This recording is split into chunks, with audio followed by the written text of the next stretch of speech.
अस्सलाम वालेकुम दोस्तों। हम लोग पढ़ने जा रहे हैं, रिसर्च टाइप्स पढ़ रहे हैं, मॉड्यूल 3 हम लोग। उसमें आज तीसरा यूनिट देखने जा रहे हैं जिस टॉपिक का नाम है डिस्क्रिप्टिव स्टडी। ठीक है, डिस्क्रिप्टिव स्टडी डिज़ाइन हमें देखना है। ओके, ओवरव्यू एंड एग्जांपल्स अच्छे समझने की कोशिश करते हैं इसको। इम्पॉर्टेंट है ये। A descriptive study design is used in research to systematically describe a situation, problem और phenomena without manipulating any variable. ठीक है, डिस्क्रिप्टिव स्टडी डिज़ाइन क्या है? सिस्टमेटिकली डिस्क्राइब करता है सिचुएशन को, प्रॉब्लम को या किसी फेनोमेना को विदाउट मैनिपुलेटिंग एनी वेरिएबल।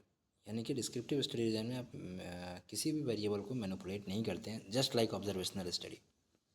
वहाँ भी कोई भी वेरिएबल मैनिपुलेट नहीं कर रहे थे आप, वहाँ पे आप ऑब्जर्वेशन कर रहे थे।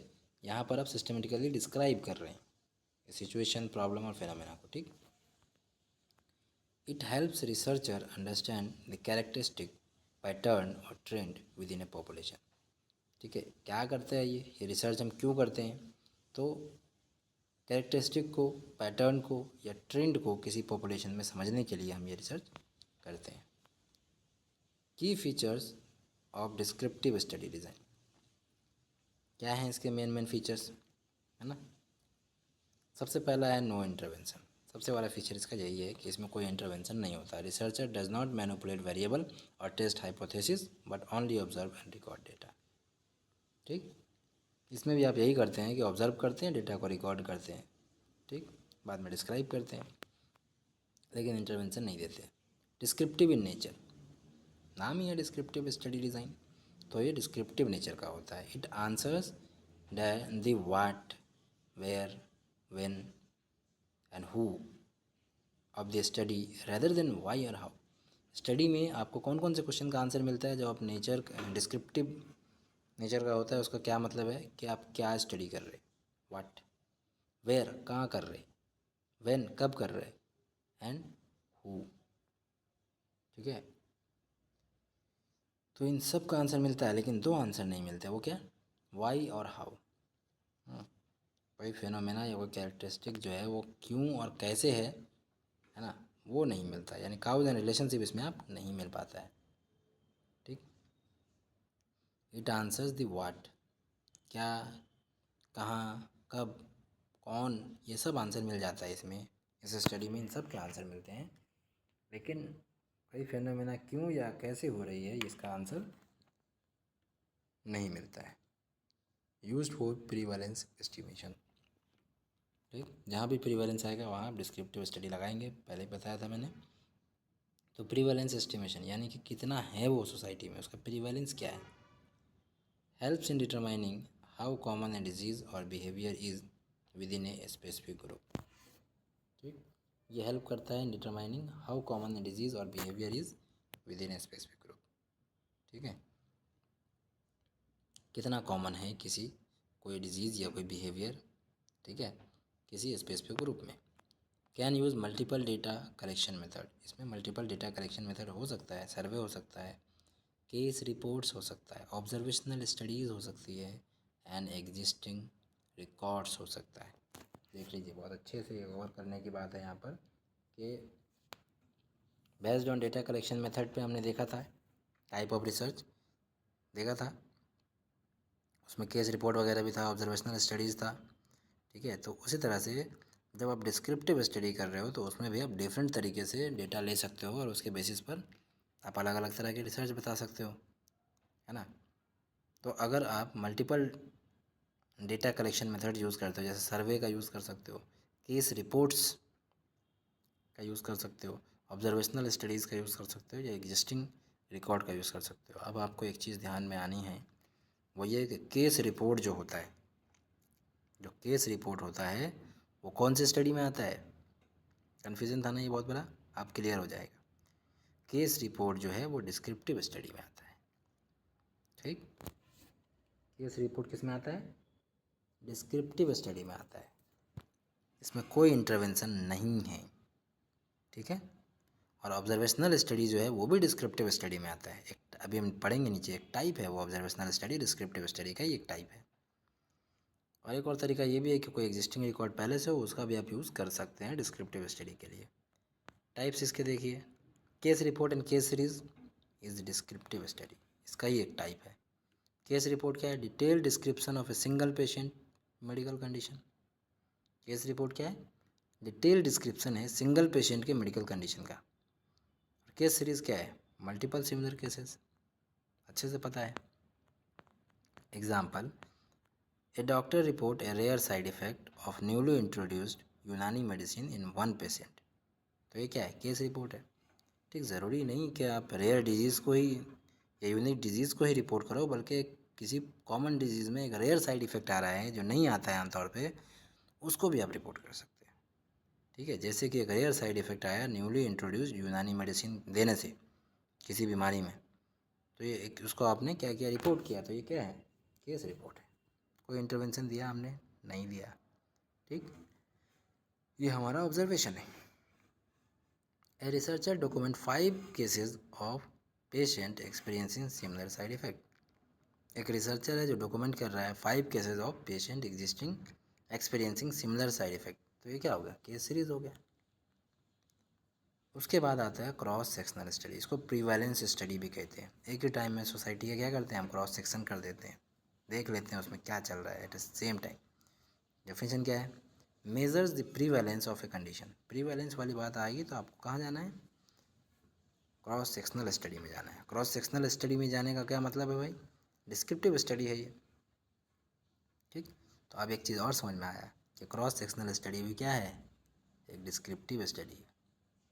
ठीक है, अभी हम आगे पढ़ेंगे ऑब्जर्वेशनल स्टडी, तो उसको भी देखेंगे हम, उसको भी कोरिलेट करेंगे, लेकिन जहाँ जहाँ कोरिलेशन होता जा रहा है आप उसको एक जगह नोट करते जाइए, लिखते जाइए, क्योंकि बहुत कन्फ्यूज़न है ये रिसर्च टाइप्स में। और एक बार और बता दूँ आपको कि ये जो रिसर्च टाइप्स हैं ये आपके समेटिव असेसमेंट में नहीं आ रहा, ना ABQ में, ठीक है, अप्लाइड में भी नहीं आ रहा, ना शॉर्ट आंसर में, ना लॉन्ग आंसर में। आप देख लीजिए सिलेबस उठा के। ठीक है, तो आपको टाइप्स ऑफ रिसर्च में ज़्यादा कन्फ्यूज होने की ज़रूरत नहीं है। नहीं समझ में आते हैं मारिए गोली। ठीक, जो समझना है वो जितने, जैसे कि क्वालिटेटिव रिसर्च है, जैसे कि डिस्क्रिप्टिव रिसर्च है, ऑब्जर्वेशनल रिसर्च है, क्लिनिकल रिसर्च है, RCT जो दे रखा है। ठीक है, और जो न्यूअर रिसर्च वाला है ना वो भी नहीं आता, वो भी नो नो नो लिखा हुआ है तीनों में।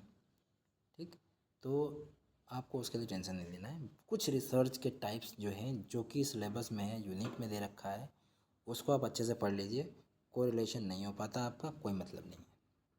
ठीक है, ज़्यादा माथापच्ची करना ही नहीं। जहाँ आपको मिलता जा रहा है कोई रिलेशन उसको आप नोट करते जाइए। जैसे क्रॉस सेक्शनल स्टडी एक तरह का डिस्क्रिप्टिव स्टडी का टाइप है। ठीक है, इसका दूसरा नाम प्रीवैलेंस स्टडी है। ठीक है,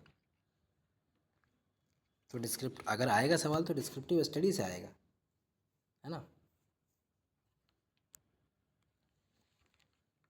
अब एग्जाम्पल देखिए, a survey conducted in Hyderabad to determine how many people suffer from osteoarthritis and their lifestyle habits. ठीक है, एक सर्वे किया गया हैदराबाद में, देखा गया कि कितने लोग ऑस्टियोआर्थराइटिस से परेशान हैं और उसके लाइफ स्टाइल हैबिट्स क्या हैं। ठीक, एक questionnaire distributed in college to find out how many student prefer online learning और ऑफलाइन लर्निंग। तो ये हम क्या कर रहे हैं? एक ही टाइम पे कर रहे हैं। ठीक है, कैरेक्टरिस्टिक को, एक बिहेवियर को जानना चाह रहे हैं। ठीक है, तो ये हमारा क्रॉस सेक्शनल स्टडी है, इसको प्रीवैलेंस स्टडी भी कहते हैं। एक है ecological study, examine data at the population level rather than individual level. ठीक, इसको हम कहते हैं इकोलॉजी। आपने सुना होगा, है ना, इकोलॉजी या इकोसिस्टम आपने सुना होगा। तो इसमें क्या होता है?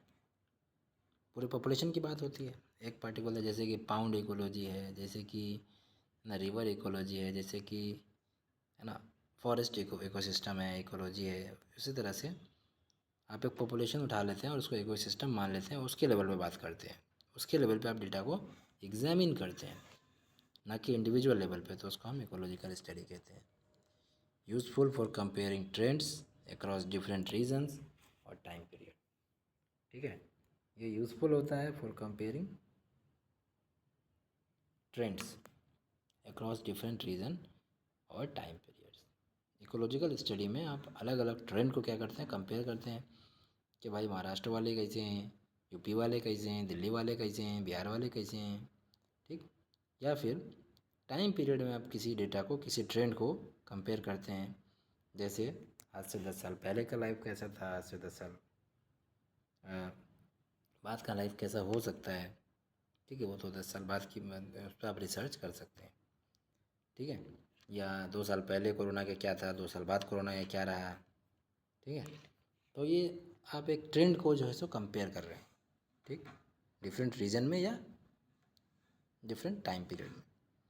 एग्जाम्पल के तौर पे a study comparing air pollution level and asthma prevalence. आप एक स्टडी कर रहे हैं इन डिफरेंट इंडियन सिटीज़। आप चले गए 10-15 सिटी में इंडिया के, और वहाँ आपने एयर पोल्यूशन का लेवल देखा और वहाँ कितने अस्थमा के लोग हैं वो देखा आपने, ठीक। तो आपने उसको कंपेयर किया, ठीक। तो ये क्या है, इकोलॉजिकल स्टडी है। एनालाइजिंग दी इकोलॉजिकल स्टडी हमारे सिलेबस में नहीं है। अगर नहीं समझ में आता है डिस्क्रिप्टिव में तो आप ओमिट कर दो, उतना टेंशन नहीं लेने का इसके बारे में, ठीक है। लेकिन case report, case series, cross sectional study ये आपको अच्छे से आना चाहिए, ठीक। इकोलॉजिकल स्टडी हमारे लिए उतना इंपॉर्टेंट नहीं है। एनालाइजिंग बट समझ में आ जाए तो बड़ी अच्छी बात है, कन्फ्यूज़न हो तो ओमिट मारिए, ठीक है। Analysing the consumption of herbal medicine and incidence of diabetes in various state, ठीक है। हम देखेंगे कि कितने लोगों को डायबिटीज़ है और कितने लोग उसमें से हर्बल मेडिसिन ले रहे हैं अलग अलग स्टेट में जा कर के। तो ये इकोलॉजिकल स्टेट है, यानी कि डिफरेंट रीजन डिफरेंट पीरियड आ जाए तो इकोलॉजिकल में चले जाइए आप सीधा। उसके बाद आता है ऑब्जर्वेशनल स्टडी। इसमें रिसर्चर क्या करता है, ऑब्जर्व करता है पार्टिसिपेंट्स को विदाउट इंटरफियरिंग। तो ऑब्जर्वेशनल स्टडी क्या है, एक तरह का क्या है भैया, एक तरह का टाइप में आता है, उसके डिस्क्रिप्टिव स्टडी में आता है। तो कंफ्यूज नहीं होना है कि ये ऑब्जर्वेशनल स्टडी है, ये डिस्क्रिप्टिव स्टडी है। डिस्क्रिप्टिव स्टडी का ही एक टाइप है ऑब्जर्वेशनल स्टडी, ये बात दिमाग में रखनी है, ठीक है। और इसमें रिसर्चर क्या करता है, ऑब्जर्व करता है, कुछ डिस्क्राइब नहीं करता है, ऑब्जर्व करता है विदाउट इंटरफेयरिंग, ठीक। इंटरफेयर नहीं करता है, ऑब्जर्व करता है, रिपोर्ट मारता है, बस खत्म। Example, a researcher visit Unani clinic to observe how osteopathy treatment is administered to patient. एक रिसर्चर यूनानी क्लिनिक में गया कि देखें ऑस्टियोपैथी वाली ट्रीटमेंट, जो ऑस्टियोपैथी ट्रीटमेंट है वो कैसे देते हैं आप, ठीक है। तो वो सिर्फ देखने गया है ना। Watching how customer behave in shopping mall to understood their purchasing habit, ठीक है। कैसे कस्टमर बिहेव कर रहे हैं शॉपिंग मॉल में, तो उससे हमें परचेजिंग हैबिट उसका पता चलेगा।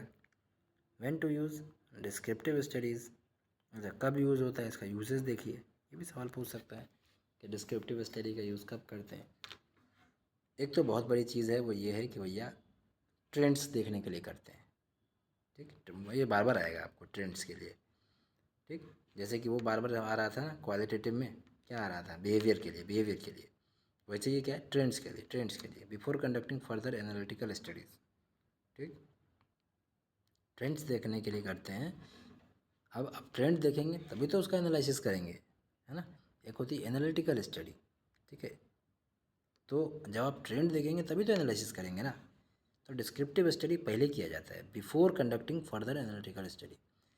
एनालिटिकल स्टडी से पहले क्या किया जाता है, एनालिटिकल स्टडी क्या होता है, कैसे होता है, वो हम आगे देखेंगे।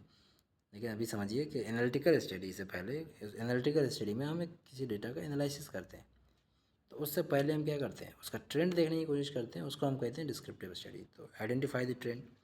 दूसरा, व्हेन स्टडिंग रेयर कंडीशन, कुछ रेयर कंडीशन को स्टडी करने के लिए भी, जहाँ पर experimental study are not feasible, जहाँ पे एक्सपेरिमेंटल स्टडीज हमें पॉसिबल नहीं है, ठीक है। तो ऐसे कंडीशन में अब कुछ वेरिएबल ऐसे हैं जिसको हम अल्टर ही नहीं कर सकते, ठीक है। तो जब हम अल्टर नहीं कर सकते वेरिएबल को, तो इसका मतलब हुआ कि वहाँ पर हम आरसीटी नहीं कर सकते, एक्सपेरिमेंटल स्टडी नहीं कर सकते हम वहाँ पे, ठीक है। एक ही चीज़ है दोनों, आरसीटी जो है एक्सपेरिमेंटल स्टडी है, ठीक। तो एक्सपेरिमेंटल स्टडी नहीं कर सकते हम, तो ऐसे कंडीशन में भी हम क्या करते हैं, डिस्क्रिप्टिव स्टडी करते हैं। 2 हो गया। तीसरा, पब्लिक हेल्थ सर्वेलेंस के लिए, हम बताया आपको प्रीवैलेंस की बात जहाँ भी हो, ठीक है। जब सर्वेलेंस की बात भी अगर हो रही है तो इसका मतलब हमको कौन सा रिसर्च देखना है, वो है कौन सा है, डिस्क्रिप्टिव है। जैसे कि ट्रैकिंग कोविड-19 केसेस इन डिफरेंट सिटीज़, है ना। भाई क्या करते थे हम, रोज़ रोज़ एक रिपोर्ट आ रही थी, आज इतना कोरोना मिला, कल उतना कोरोना मिला, आज 15,000, कल 20,000, है ना। तो आप उसको ट्रैक कर रहे थे डिफरेंट सिटीज़ में। तो ये क्या है, पब्लिक हेल्थ सर्वेलेंस में भी काम आता है। कौन सी स्टडी, डिस्क्रिप्टिव स्टडी। अब इसके एडवांटेज और डिसएडवांटेज देखिए। एडवांटेज क्या है, आसान है, सिंपल है एंड कॉस्ट इफेक्टिव है डिस्क्रिप्टिव स्टडी, ठीक है। Can not determine causes and effect, लेकिन इसमें काउजेज और इफेक्ट डिटरमाइन हुआ क्या है, आपने देखा ऊपर नहीं हुआ ना। हेल्प्स इन आइडेंटिफाइंग पैटर्न, एक पैटर्न हमें बताता है सोसाइटी का, अरे यहाँ के लोग बड़े बिरयानी खाने वाले हैं, है ना, यहाँ के लोग बड़े डॉट डॉट डॉट हैं जो भी हैं, ठीक है। तो एक ट्रेंड बताता है हमें, बड़े अच्छे हैं बोलिए, है ना, डॉट डॉट का मतलब उल्टा नहीं देना। Risk of bias due to self reporting in surveys, disadvantage क्या है, बायस का तो रिस्क रहता है ना भाई, है ना, अपनी मर्ज़ी से डेटा को इंटरप्रेट कर रहे हैं, बायस तो हो ही सकते हैं। ये बायसिंग का एग्जांपल हमने पिछले वीडियो में दिया, आप देखिए जाके अच्छे समझ में आएगा। यूज़फुल फॉर हाइपोथेसिस जनरेशन, अब हमें पता है कि क्वालिटेटिव रिसर्च में क्या होता है, या डिस्क्रिप्टिव रिसर्च एक तरह का क्वालिटेटिव रिसर्च है, ठीक है। पिछला वीडियो में हम अच्छे से बताए हैं। ऑब्जर्वेशनल रिसर्च एक तरह का डिस्क्रिप्टिव रिसर्च है, यहाँ पे आपको बता दिए। तो इसमें हमारे पास प्री हाइपोथेसिस नहीं होती, हाइपोथेसिस यहाँ पे जनरेट करना पड़ता है, ठीक है। May not establish A clear relationship between variables, और यहाँ पे आप एक क्लियर रिलेशनशिप नहीं बता सकते ना वेरिएबल्स के बीच में कि हाँ अगर किसी सोसाइटी में ऐसा ट्रेंड है तो इसी वजह से, ये नहीं बता सकते आप, ठीक। तो ये आपको याद रखना है, बहुत छोटा सा है, 3 डिफरेंस याद रख लीजिए, काफ़ी है, ठीक है। कंक्लूजन, डिस्क्रिप्टिव स्टडी डिज़ाइन और fundamental in research, okay, fundamental होता है ये रिसर्च में, काफ़ी इंपॉर्टेंट होता है, स्पेशली इन पब्लिक हेल्थ, खासतौर से PSM वाले करते हैं, and medical fields. They provide valuable insight into disease prevalence, ये हमें क्या बताता है, डिजीज़ प्रिवेलेंस बताता है कितना है, ठीक है। डिजीज़ लोड भी बोल सकते हैं आप इसको। ट्रीटमेंट इफेक्ट, ट्रीटमेंट का क्या इफेक्ट है वो भी बता सकता है ये। एंड पॉपुलेशन कैरेक्टरिस्टिक, कि भाई पॉपुलेशन का क्या कैरेक्टरिस्टिक है वो बता सकता है, विदाउट एक्सपेरिमेंटल इंटरवेंशन, ठीक, बिना किसी एक्सपेरिमेंटल इंटरवेंशन के। However they do not establish causal relationship and should often be followed by analytical studies like cohort and control, case control studies। एक और बता दूँ आपको, they do not establish causal relationship, cause and observational study में causal relationship, ठीक है। Causal relationship बोले तो काउज एंड इफेक्ट रिलेशनशिप ना हमें डिस्क्रिप्टिव में मिला, ना क्वालिटेटिव में मिला। अभी हम आगे ऑब्जर्वेशनल स्टडी पढ़ेंगे, देखते हैं उसमें क्या है, उसमें भी नहीं मिलेगा, ठीक है। ये सिर्फ और सिर्फ किस में मिलता है, ये सिर्फ और सिर्फ क्लिनिकल स्टडीज़ में मिलता है, ठीक। And should often be followed by analytical studies like code और केस कंट्रोल स्टडीज़। अब जब आपने डिस्क्रिप्टिव स्टडी किया, ठीक, तो एक रिलेशन आपको क्या मिला, कुछ ना कुछ आपको समझ में आया, एक कंक्लूज़न निकला, एक ट्रेंड निकला आपका। अब उसको आप क्या करेंगे, एनालिसिस करना चाहेंगे तो आप उसके लिए कोहोर्ट या केस कंट्रोल स्टडीज़ कर सकते हैं। ये दोनों एनालिटिकल स्टडीज़ में आती है। एक बार बता देता हूँ एनालिटिकल स्टडीज़ में क्या है। एनालिटिकल स्टडीज़ में भी कोई इंटरवेंशन नहीं होता, ठीक। एनालिटिकल स्टडीज़ में भी कोई इंटरवेंशन नहीं होता, लेकिन जो हमने डिस्क्रिप्टिव स्टडी में देखा उसको हम एक एनालिसिस कर सकते हैं, उसको ही हम क्या करते हैं, एनालिसिस करते हैं। डिस्क्रिप्टिव में हम कोई एनालिसिस नहीं करते हैं, ठीक, लेकिन एनालिटिकल में हम थोड़ा सा एनालिसिस करते हैं कि आखिर क्यों हुआ है, उसको हम कोशिश करते हैं कि इसको हम आगे